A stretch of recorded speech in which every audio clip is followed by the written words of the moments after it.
ఏపీకి పెట్టుబడులే లక్ష్యంగా దావోస్లో జరిగే ప్రపంచ ఆర్థిక వేదిక వార్షిక సమావేశానికి హాజరయ్యేందుకు ఏపీ సీఎం జ్యూరిచ్కు చేరుకున్నారు. స్విట్జర్లాండ్లో సీఎం చంద్రబాబుకు భారత రాయబారి మృదుల్ కుమార్ స్వాగతం పలికారు.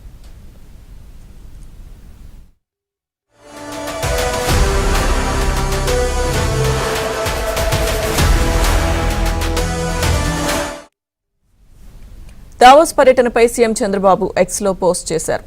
స్పిరిట్ ఆఫ్ డైలాగ్ థీమ్తో జరిగే ఈ సమావేశం భవిష్యత్తును రూపొందించడానికి ఉపయోగపడుతుందని ఏపీ తరపున ప్రాతినిధ్యం వహించడం గర్వకారణంగా ఉందన్నారు.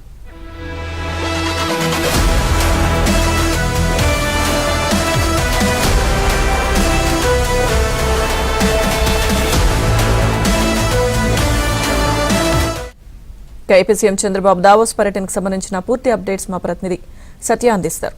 సత్య, ముఖ్యమంత్రి చంద్రబాబు కొద్దిసేపటి క్రితం దావోస్ క్లోస్టర్స్ లో జరుగుతున్న ప్రపంచ ఆర్థిక వేదిక వార్షిక సమావేశానికి హాజరయ్యేందుకు జ్యూరిచ్ చేరుకున్నారు.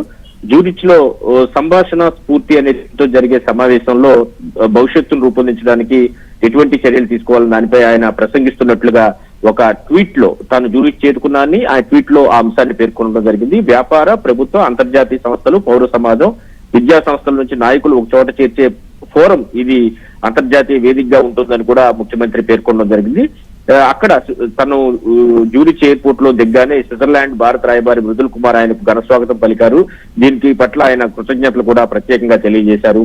ఇక తొలి రోజు తన జ్యూరిచ్ లో తొలి రోజు పర్యటన సందర్భంగా ప్రపంచ ఆర్థిక సదస్సులో పాల్గొనేందుకు విమానాశ్రయంలో దిగిన వెంటనే స్విట్జర్లాండ్ లో ఉన్నటువంటి భారత రాయబారి మృదుల్ కుమార్ ఆయనకు ఘనంగా స్వాగతం పలకడం జరిగింది.